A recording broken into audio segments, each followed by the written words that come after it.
Pay attention. Let me show you how to solve this question. We have on the board 4 over 9 all raised to power root x equals 2 over 3 all raised to power 10. Follow carefully. Solution. You rewrite the question. 4 over 9 all raised to power root x equals 2 over 3 all raised to power 10. We are looking for the value of x. Follow carefully. All right.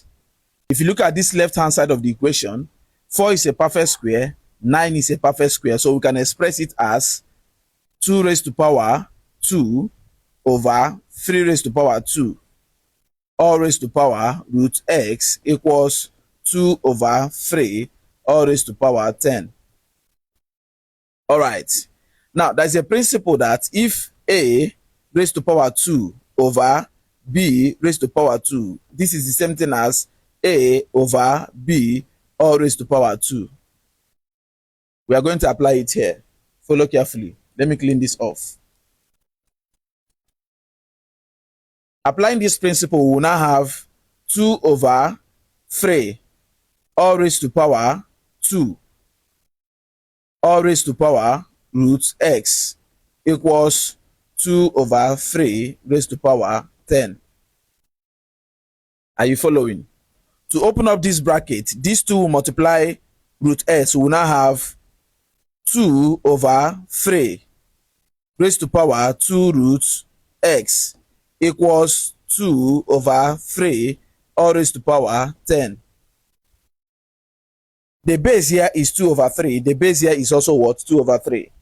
The bases can cancel each other so they can equate the powers. What do we have left? 2 root x equals 10. All right, we can use here 2 root x equals 10. To make root x the subject of formula, we divide both sides by what? 2. Root 2 can cancel 2. What do we have left? Root x equals 10 divided by 2 is what? 5.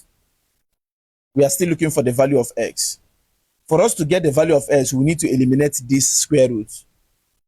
So the next thing is to square both sides. This power will cancel this square root. We have what? X equals 5 square is the same thing as 5 times what? 5, which gives you what? 25. 25 is the value of x. If you go back to the original equation and substitute x as 25, everything on the left hand will equal everything on the right hand. So I give you that as an assignment. Go to this original equation, substitute x as 25. Whatever you get, let us know in the comment section. But I assure you that everything on the left hand will equal everything on the right hand so that the equation will be balanced. This is Student Affairs. Mathematics is not difficult. Kindly share this video and keep learning. Bye for now.